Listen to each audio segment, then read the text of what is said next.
So it's already recording. Okay. Then you can edit. Okay.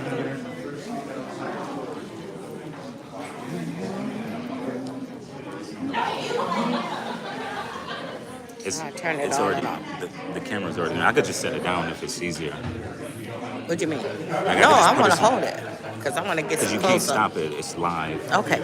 Sound good. So we are here at Deliverance, and Zachary, he's going to give a speech on Martin Luther King Day. Awesome. These are the people that's who. Ooh, I don't want to be offensive because sometimes folks don't want to be on camera.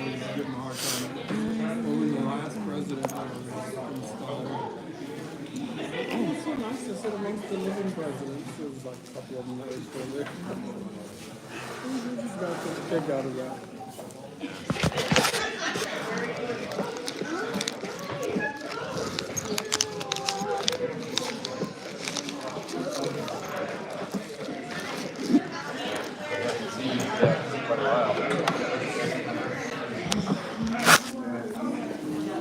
He helped us out with Awesome. the campaign at Glory House when I was there. They're getting ready to start. Good morning. He's getting back.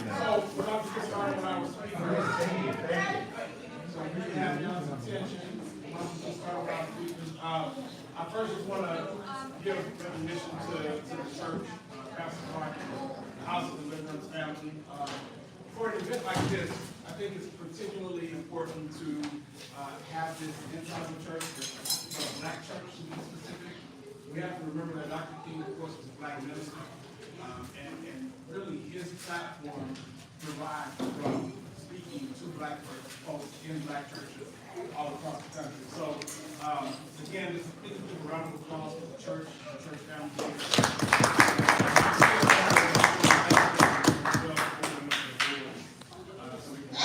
So, without further ado, I want to introduce our first speaker, Mrs. Zachary Harris. Zach is the president of the executive director of the South Dakota African American History Museum. He's been involved in so many different projects across the entire state. One of the most recent projects is that work on the city of Sioux Falls, classifying historical districts, historical buildings in the Sioux Falls area as black historical preservation places. So that is really doing some really important work. There also is at the museum, there's a place where you can walk down and you can see an exhibit of Dr. King himself, and I'm sure Zach will talk about that. So, now we'll take up the questions at this time. So we'll give a round of applause for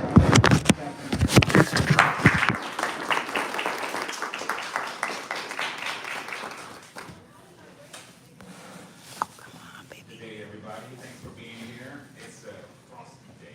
Where is he at?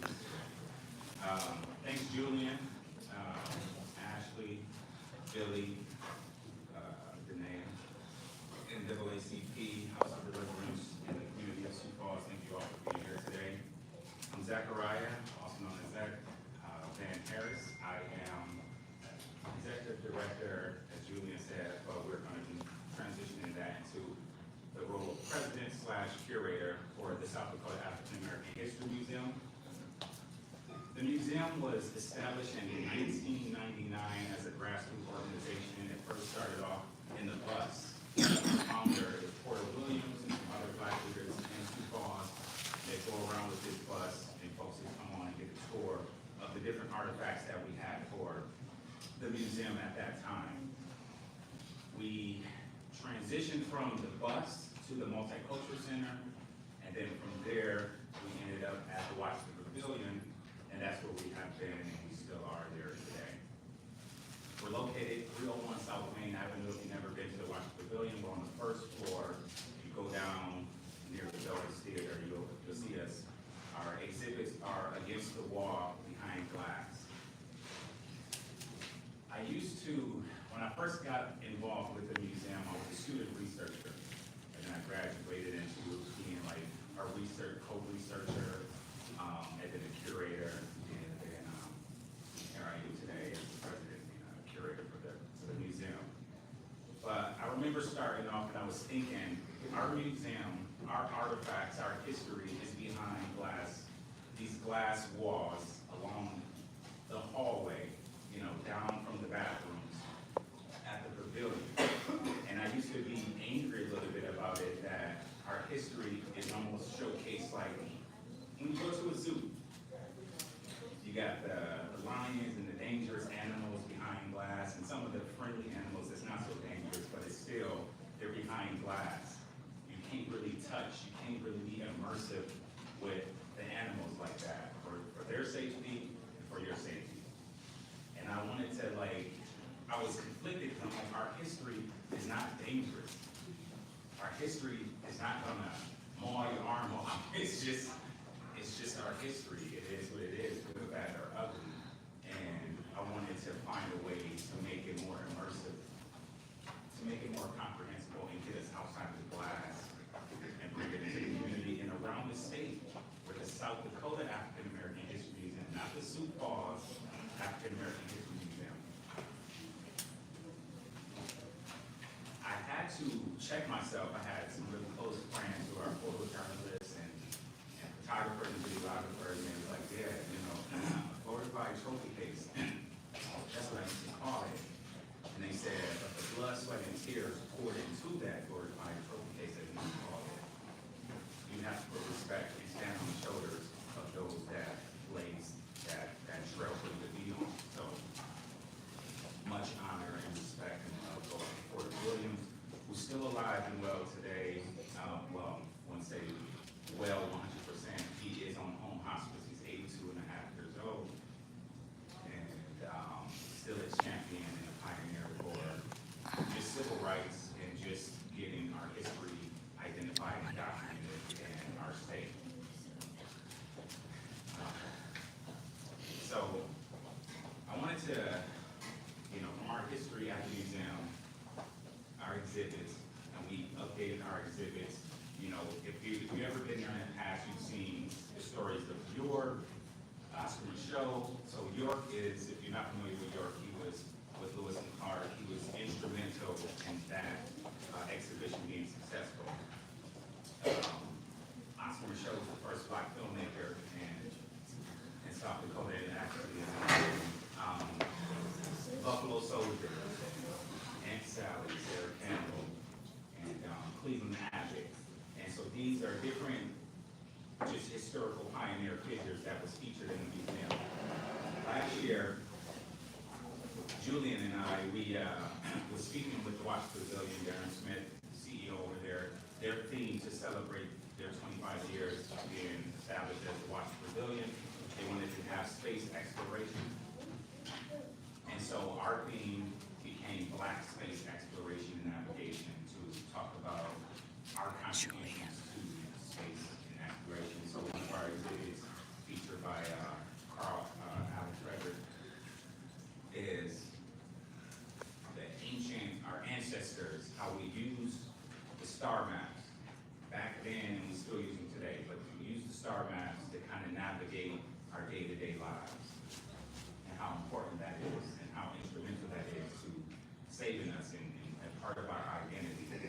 So that was one exhibit we commissioned, and then Bella Hageman, who was our first scholarship recipient of the museum, she did our George Floyd mural that was in the museum for a few years there, and also the Sioux protesters. So she did our Harriet Tubman Underground Railroad. So Harriet Tubman, as some of you are familiar with, utilized the star maps.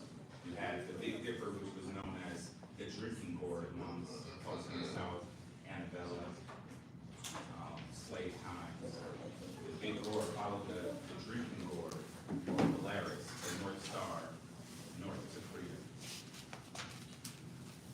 Transitioning to Katherine Johnson, who was instrumental with NASA, helping them have successful manned missions to the moon and subsequent flights therefore after.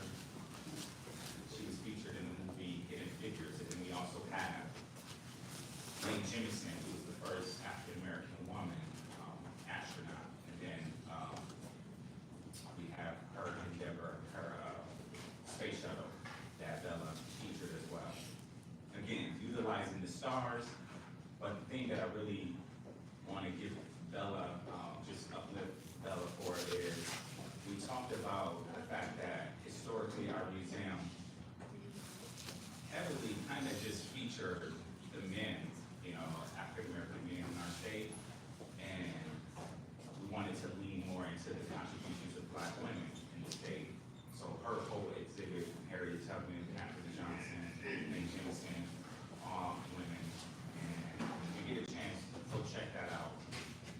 Our last exhibit, we commissioned Jessica Ain and her daughter Zeta. They did the Porter William Legacy exhibit. Porter William, again, that I mentioned before, is the founder of our museum. His fingerprint is all over Sioux Falls. If you've driven downtown on 6th Street, that cobblestone road, the city commissioned him to do that. If you're downtown along the river and the mosaic wall, he was commissioned to do the wall. He had elementary students, middle school and high school students do 3 phases to contribute to that mosaic wall. If you ever been to the zoo, you have the indigenous on horseback going after the buffalo. That wall at Sherman Park. And the life-size Martin Luther King statue downtown Sioux Falls across from the library at City Center. He did that as well. So you will see that statue at Van Ness Park. Martin Luther King is holding his hand out for an embrace. And Porter said his idea, or he imagined, when Martin Luther King got off the plane, he was greeted by the Reverend Artie Hayes. And that was the handshake, the first handshake that he gave Sioux Falls, our community. Even though he could speak at different places, he wasn't allowed to stay at any of the hotels or any of the places in town, so he stayed with the family, Reverend Artie Hayes. And this was 1961 Sioux Falls, 1961. For some of you young folks that probably seen like a very long time ago, but some of us adults here, we know that we have parents that were born around that time, or grandparents. And it's not that long ago that Martin Luther King, we have MLK Day today, was not allowed to stay in Sioux Falls. He had to stay with a family, Reverend Artie Hayes. So, if you get a chance, please visit that statue, shake Martin Luther King's hand. But also just, don't let this just be today. Don't be a social justice tourist. Where you show up on the holidays, on the Juneteenth, Black History Month, Martin Luther King, and you disappear for the rest of the year. Like, we have modern day, maybe not macro and huge yet, but we have micro Martin Luther Kings. Julian is a Martin Luther King. We have Martin Luther King walking in our midst. And I know, like Julian right there, man, humble. But this man does this every day. We have folks in our community that does this every day. It's not just showing up for a holiday. You have Taniza Islam.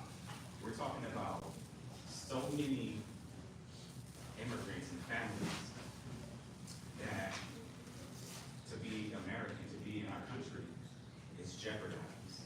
We don't know what today and going forward it's going to look like. Taniza is a Martin Luther King, putting it down every day, fighting for families and fighting for peace, justice, love, harmony, and keeping our community intact. There was KKK neo-Nazi paraphernalia found at the Martin Luther King statue years ago. Then we had some KKK signage and No, you stuff take that that away. happened recently. Thank you, honey. Thank you.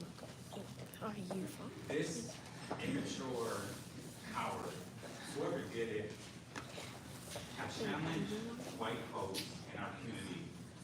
If you know the person or if it's someone that's in your family, I challenge you to police other white folks that are, or anybody. I don't give, not white, whatever. Anybody that's being divisive. We talk about one Sioux Falls is our slogan. How are we gonna be united and on one accord if we're divided and we're letting family members or friends or colleagues at work like, oh, I don't wanna talk to John, he always on that BS. Check John out, excuse my language, check John out. Don't let that slide because there is different places around that might be more embracive to that, but we can't accept or be tolerant of the bigotry, to being biased and the prejudice and the discrimination, because otherwise, why are we one Sioux Falls? Why is that our slogan? Why are we a walking contradiction? Not cool. So our identity, we have to be on a united front. So we need white people to check white people when there's like that, or anybody of any race. You cannot be hating Muslims or anti-Semitic or anti-Black or any of that. Again, today is Martin Luther King, and we talked about harmony. We talked about being a bridge builder and the content of characters. So the content of a lot of us, we might have to check ourselves in the mirror.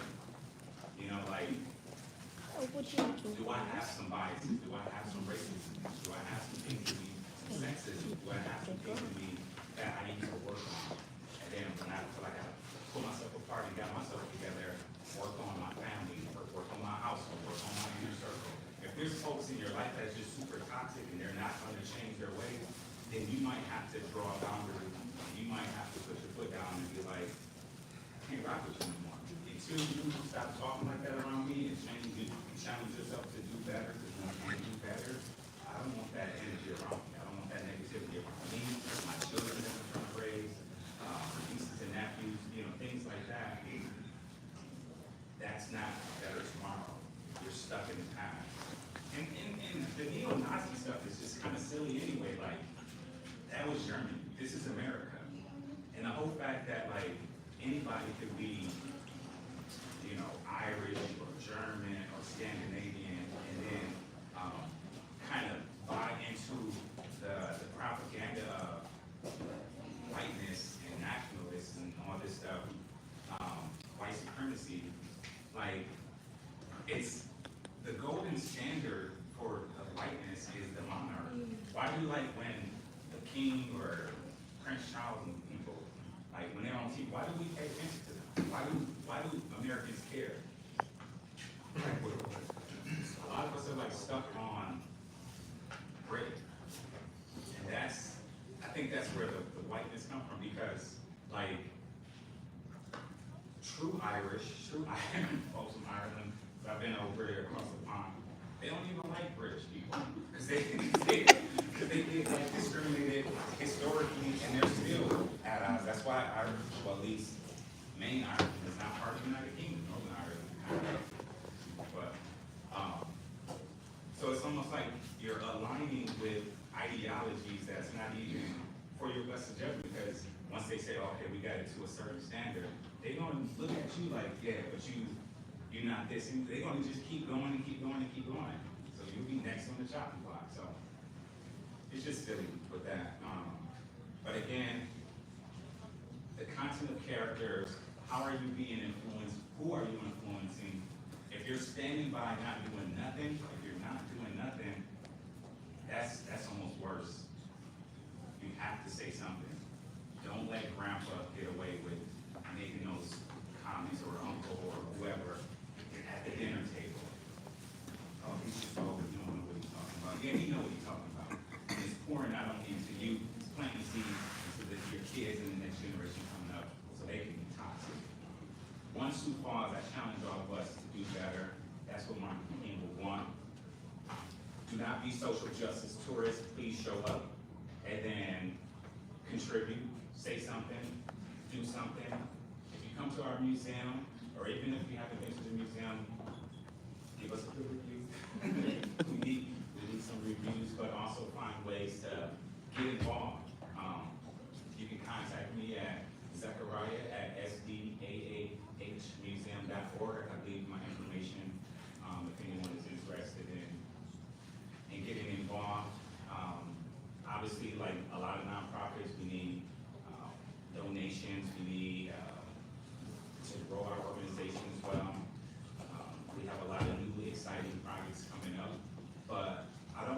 just feel like this is today and it's MLK Day, and then tomorrow we need to be back to the regular scheduled program. Not really caring until the next thing comes and like, okay, now let me wrap up. And I'm not saying you have to do something big every day, but you have to microdoses. I'm serious when I talk about like Julian, Tanisha, Islam, and a lot of folks in the community that's just doing that work daily. Support them. If you got the social media pages and all that stuff, like their posts, leave a comment. Great job. Keep going.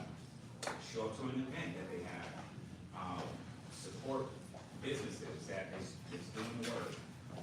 The NAACP, get involved. Things are changing, and I know we have a lot on our plate, and I'm going to end it here. And I know that we're all stretching ourselves thin, wearing multiple hats, but just what you can do when you show up, you say something, especially within yourself, within your family, within your friend group, that goes a long way. And really hold on to the mantra and the slogan, one Sioux Falls. You don't have to worry about, we can't change the world if you don't just one person, but you can change yourself and you can change that inner circle around you as well. Or you can have a strong boundary and separate yourself from them. And they're gonna have to learn if they want a relationship with you and your family, that you don't move that way. One Sioux Falls, United States of America, not divided States of America. And we gotta keep not only Martin Luther King name alive, but we need to keep our names alive. If you wanna be on the wrong side of history, you're like, you still by you did nothing. When you know you could have checked Uncle Darryl for his racist comments at Thanksgiving, or whatever, so. That wasn't even my speech, but came from a whole different angle. But thank y'all for listening, and again, I appreciate you, brother. Thank you so much. And it's crazy that I mentioned them, that wasn't even planned, but they both ran for office. I was Julian's campaign manager, and Tanisha ran for mayor. They both have a name, and they're both not even focused on politics, to like run again. And we champion after, like, well, you should run again, and even I'm guilty of saying that, but actually you could run. I could run. Like any of us can run, but like I do appreciate the work that you both have put in and continue to put in selflessly. You put the community first, you put people first, you put Sioux Falls first, and that's a representation. That's one Sioux Falls. That's putting the city on your back, community on your back, and caring for the people and for the future of the next generation to come. So I love us. I love Sioux Falls, and I know we can do better. Challenge folks. Challenge yourself. Happy Monday.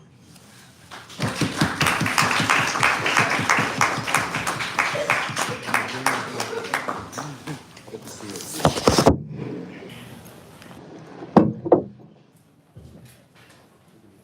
All right, appreciate that, Zach. Sure, appreciate you giving us a lot of time. I want to echo those sentiments also saying that we can't do this work without standing on the shoulders of giants. So I want to recognize one of those giants in the program.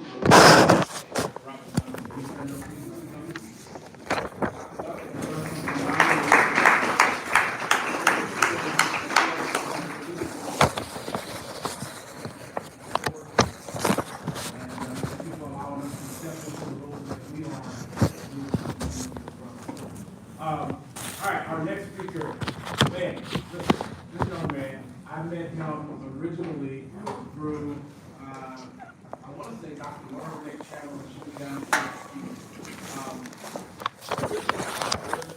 She's the executive director of the Southport African American History Museum. And then Zach and I began to work with her and began to get affiliated with folks across the entire state doing similar work in education, particularly in higher education. And so this young man has really grown and developed right in front of my face. And so Marcus Destin is who we talked about. He was recently a recipient of the 30 for 30 award, one of the recipients of the 30 for 30 award by the USD alumni. So let's give him a round of applause for that.